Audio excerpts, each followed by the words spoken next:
You ask Tiger to solve.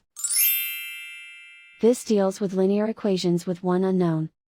The final result is c equals 1. Let's solve it step by step. Simplify the expression. Expand the parentheses. Multiply the coefficients. Simplify the arithmetic.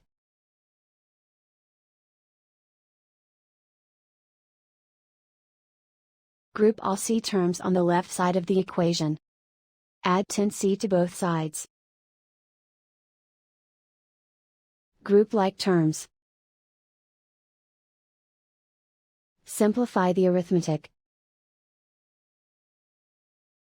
Group like terms. Simplify the arithmetic.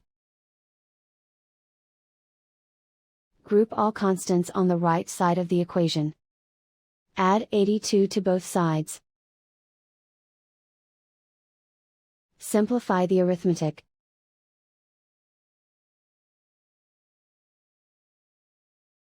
Isolate the c. Divide both sides by 100. Simplify the fraction.